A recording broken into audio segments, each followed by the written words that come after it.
Hey guys, this video is all going to be about wargs. What buffs wargs, what doesn't buff wargs, why you should or shouldn't use wargs.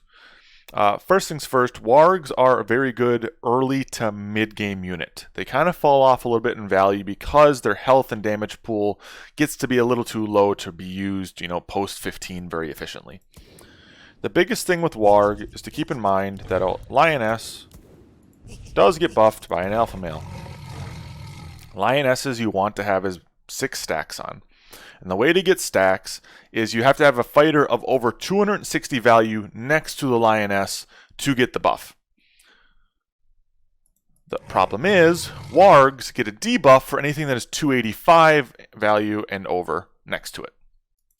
So, the hard part is theoretically you want to get 3, count them, 3, in this triangle pattern, and you can do the alphas up top and another down bottom, whatever you may want to do.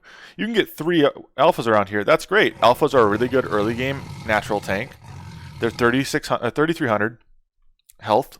They're natural, so they're good on a lot of waves that you might need a tank. Natural tanks are always solid early game against impact pierce. Lioness though gets buffs from all the things around it, right? So the thing you can look for, and I think it's dash codex. Yep. So dash codex. Mostly tier 3 units will be able to be put around it and not debuff the alpha male. The only units that are tier 3 that debuff alpha male are Gate Guard, Sea Serpent, and I think that's it. Yeah, Gate Guard, Sea Serpent. Everything else can be placed next to it and give the lioness a buff. So, Gate Guard is a no. If you place the Gate Guard here, it'll debuff both these alpha males, which makes them a lot weaker. So, it's a lot weaker now. You don't want to debuff those alphas.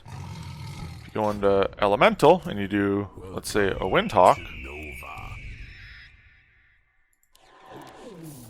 it doesn't debuff the alpha males, but it does buff the lioness. Same we said about the wild shroom.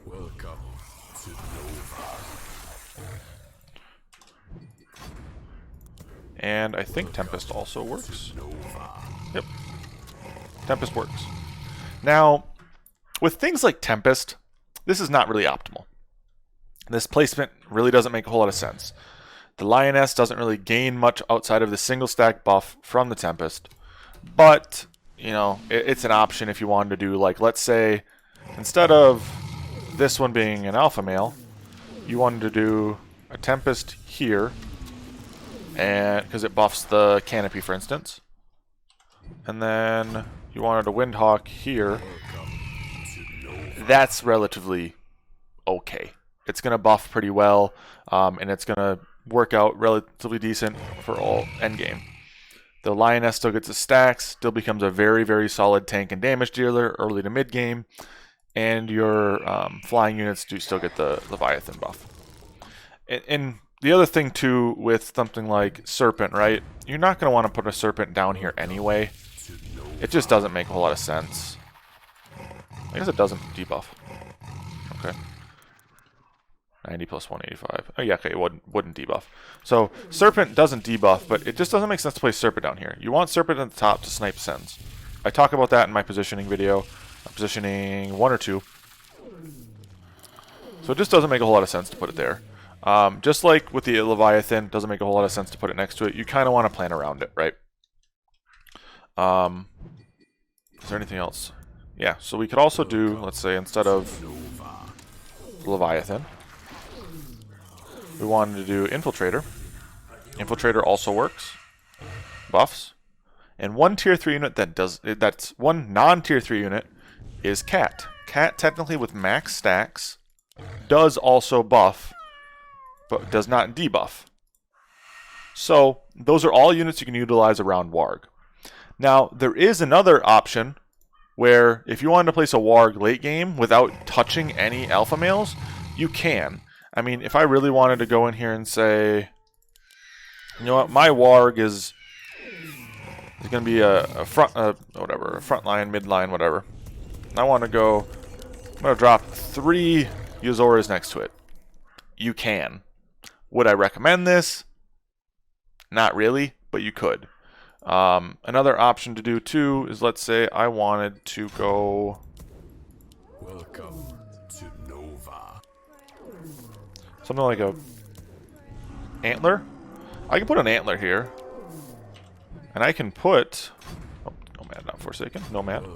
I can put a warg here. It loses health. It loses damage, I should say, but it does gain resistance. So, technically speaking, white mains on an alpha male are a possibility, and they're okay, right? It gives you an extra 6% damage reduction, so on a wave that's magic, they're a little bit meatier. They don't deal as much damage, though, which might be worse off. There's probably a threshold there where that's a positive, where it's a negative. There's something in there, though, for that threshold. Something to be said for that threshold. You can also, if you really wanted to, and you didn't have any units that can stack with it, you can also, technically speaking, do a lioness with 4 stacks with only alpha males. You just gotta kind of do it in this weird windmill-y formation, because you need there a space, a space, a space, and a space, and all sides. Then you can 4 stack it. Though if you're gonna do something like this, I would implore you to maybe look towards something like a lioness with an Arctear or something. At that point, with an Arctear or something else, you're going to get all stacks on it, which you can already see even a 5 stack versus a 4 stack. Now, granted, this one has this on it, but...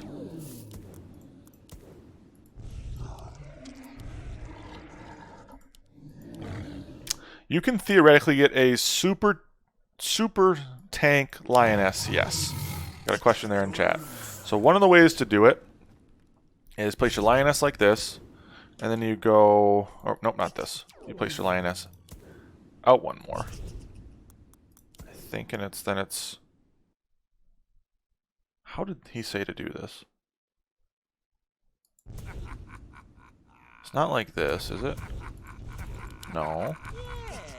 Because that one's getting buffed then. Someone told me you can get a 4 stack one, the super tank, but I'm trying to think how that works. Would it be like this? Let's see here. We'll see if we can figure it out. You can for sure get a 3 stack tank. Super warg. But I think what's going to happen is it's just going to buff, yeah, this rightmost one. You can get for sure a 3 stack. Regardless, you can get a 3 stack lioness. It's going to have 22%. So even on arcane waves, it's still pretty strong. There might be a way to 4 stack it with the buff, but I had to do a little fiddling with it. But that's an option, right? Like lioness super buffed is still fine. I'm trying to think, is there anything else I want to talk about with steeds count? Steeds count as a unit to buff alpha and not debuff. I should say buff lioness and not debuff alpha. Any other units? Any other units? Things like hero are really good on this unit. Things like things that buff it even more when it's already a super buffed unit is pretty solid. But yeah, for the most part, that's kind of lionesses. Do you guys have any questions real quick in chat about lionesses, wargs in general? This is a pretty quick one. If not, that's kind of wargs. There isn't really a whole lot to it outside of that. Just make sure it's above the 260 threshold. So make sure it's above 260 threshold. Make sure it's below 285. Quick maths all the time. That's how you get a lioness buffed without debuffing an alpha male. Pretty simple. Chat is asking, is it worth effort of maxing the lioness? I think it is very worth the effort of maxing the lioness early to mid game. Early to mid game, it is a very good damage dealer and a very good tank. The only waves you really need to question are wave 7 and 8. But if you have something like Cat already or Orchid, you're fine on 7 and 8. They're already really strong units because of the need to plan around with them on the buff debuff thing. But yeah, I would recommend playing them out. Any good warg openers I'd recommend? Yep. So one of them is if you take an infiltrator and place it on the top here, and you place a warg down here, this will hold a 20 send on one. It allows you to push 5 workers, and then if you have just another infiltrator or add in a split, they're pretty darn solid. Another option would be if you start Wild Shroom here, go 5 worker, and then you place a warg right here. You'll hold wave 2 to a 40 send potentially. It does get close and it depends on what they send. Lizard, I believe it holds. Double snails, I believe it holds. DT, I think it leaks because DT targets the warg in this positioning. Don't quote me, test that yourself. But that's some starts for wargs. Outside of those two, I really can't recommend many other warg starts. And in a lot of those cases, I'd recommend, if you don't have that, but you have a cat, start cat, and then go into something like warg. That's how I play it if I have wargs and a cat.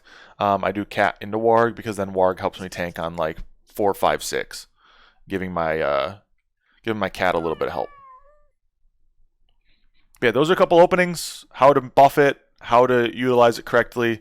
I think that's kind of a very quick and dirty rundown. I don't want this video to go too long. So hope this was insightful to you guys. Smash that like button, subscribe, and I'll see you next time.